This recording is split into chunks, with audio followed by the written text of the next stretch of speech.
अस्सलामुअलैकुम दोस्तों। जैसे कि मैं आपका दोस्त असद अली मर और आज हमारा साइंस का टॉपिक है रिफ्रैक्टिव इंडेक्स। रिफ्रैक्टिव इंडेक्स क्या होता है, उसे हम उर्दू में कहते हैं नज़र का फ़र्क। तो टॉपिक पे चलने से पहले अगर आप मेरे YouTube channel rising Sindh virtual academy पर न्यू हैं तो सब्सक्राइब करें, लाइक करें, वीडियो अच्छी लगे तो कमेंट करें और बेल आइकन को प्रेस करें कि आने वाली वीडियोस आप तक पहुंचती रहें टाइम पर। तो रिफ्रैक्टिव इंडेक्स क्या होती है? अक्सर तौर पर हम ये महसूस करते हैं अगर हम कोई भी चीज़ पानी में या कोई किसी और शफाफ मीडियम में डालते हैं तो हमें ये महसूस होता है कि वो चीज़ क्या हुई, टूटी हुई है या उसकी बेंडिंग होती है। ये क्या होता है, आज उसे हम समझने की कोशिश करते हैं। तो रिफ्रैक्टिव इंडेक्स की सबसे पहले हम डेफिनेशन पढ़ते हैं। The ratio the ratio between angle of incident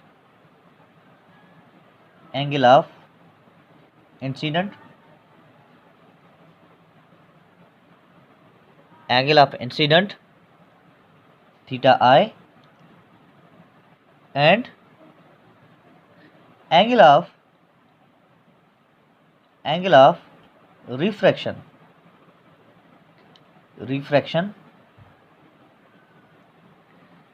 angle of refraction theta R is called refractive index.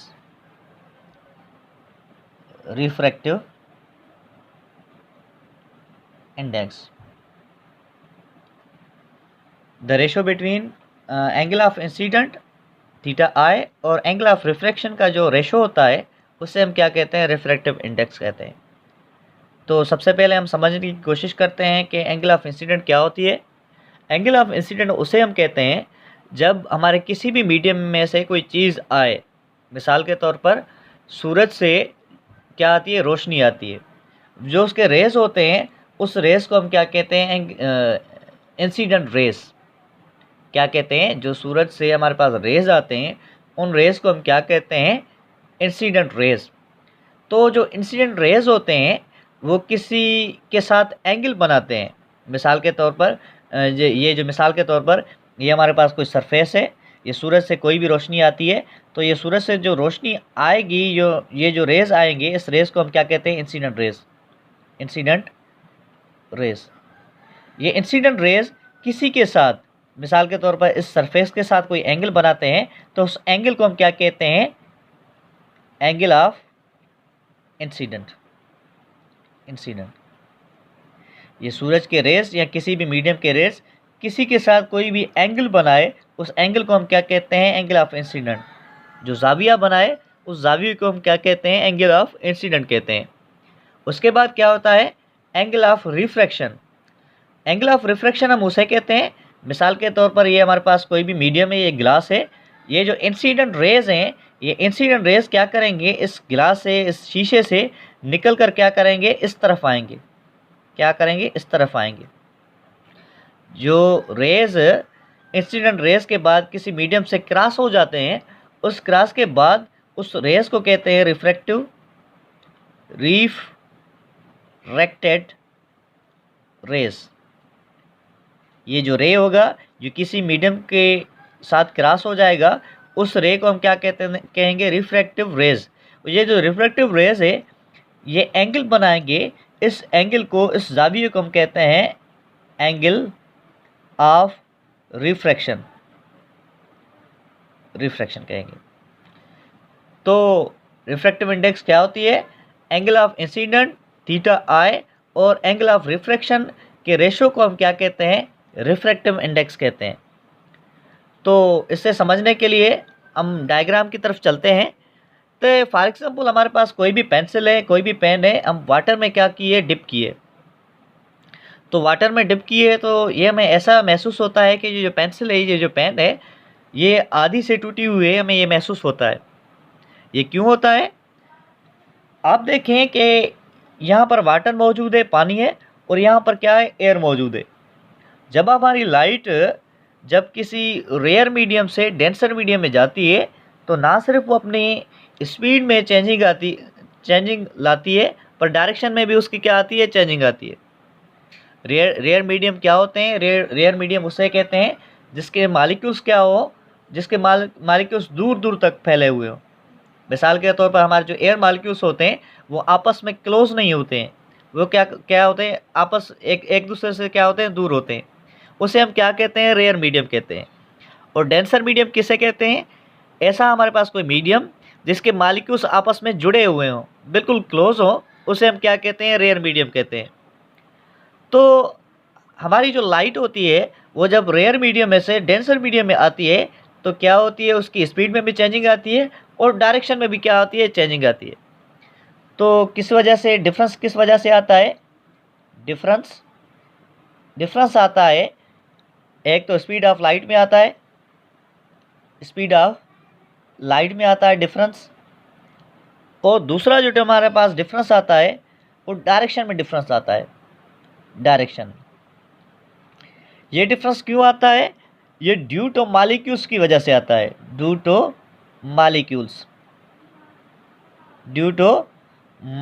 की वजह से इनमें क्या आता है? डिफरेंस आता है।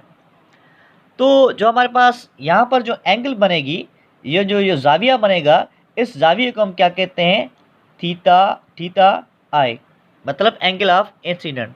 यहाँ पर जो जाविया बनेगा, इस जाविये को हम कहते हैं थीटा आर, मतलब कि एंगल ऑफ रिफ्रैक्शन कहते हैं।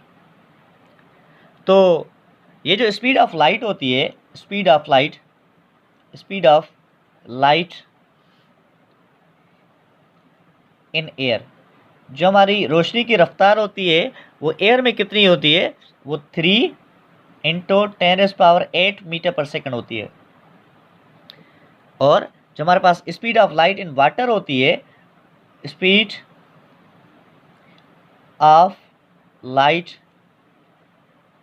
इन वाटर कितनी होती है? वो होती है 2.7 × 10⁸ मीटर पर सेकंड। और हमें जो एंगल ऑफ इंसिडेंट और एंगल ऑफ रिफ्रैक्शन में हमें अगर कोई फ़र्क मालूम करना हो कि लाइट जो है वो रेयर मीडियम से डेंसर मीडियम में एंटर हुई है तो कितना उसमें फ़र्क आया है, उसके लिए हमारे पास जो फार्मूला है वो ये है। फार्मूला फ़र्क मालूम करने का जो हमारे पास फार्मूला होता है आर आई का मतलब है क्या है? Refractive index is equal to theta I. इसका मतलब क्या होगा? Angle of incident. और थीटा आर का जो मतलब होगा एंगल ऑफ रिफ्रैक्शन। ये जब हम फार्मूला यूज़ करेंगे तो हमारे पास मालूम हो जाएगा कि रोशनी जो है वो अगर इंटर हुई है गिलास में से, अगर पानी में से रोशनी इंटर हुई है तो कितनी बेंडिंग आई है, तो हम इस फार्मूले के हिसाब से हम मालूम कर लेंगे। और अगर हमारे पास कोई भी एंगल ना मिली हो तो हम बेंडिंग या इसमें फ़र्क कैसे मालूम करेंगे? तो उसके बाद कोई हमारे पास और डेफिनेशन है। और डेफिनेशन क्या है? The ratio between speed of light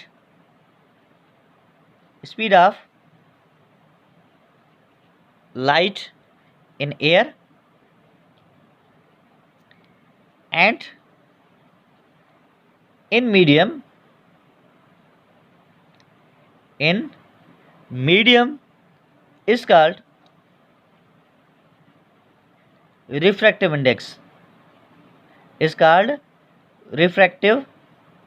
index.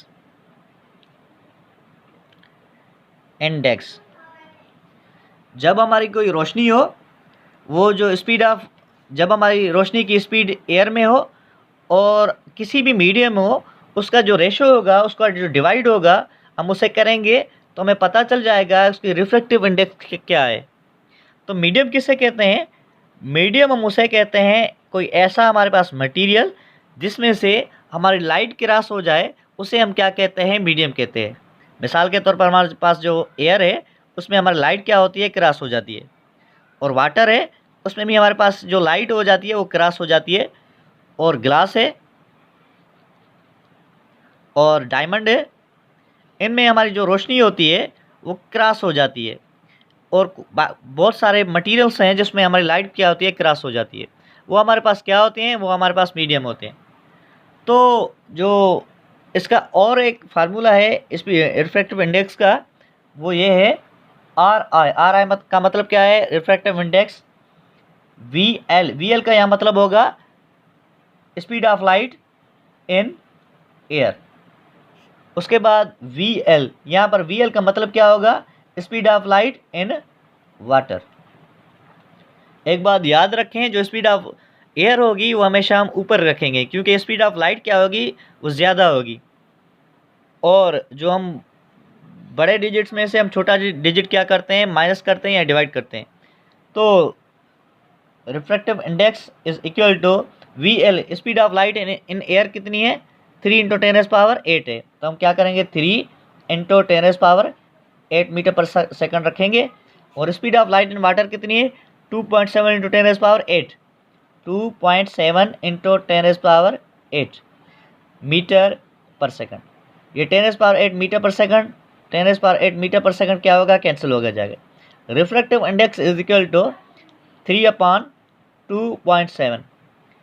3/2.7 को हम डिवाइड करेंगे तो हमारे पास जो रिफ्रैक्टिव इंडेक्स आ जाएगा वो आ जाएगा 1.111।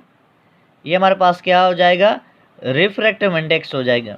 और रिफ्रैक्टिव इंडेक्स का कोई यूनिट नहीं होता, क्योंकि जो स्पीड ऑफ लाइट का, स्पीड का जो यूनिट होता है मीटर पर सेकंड होता है, मीटर पर सेकंड होगा।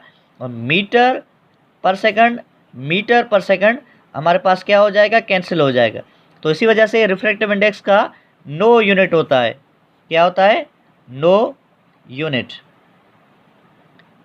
Thank you.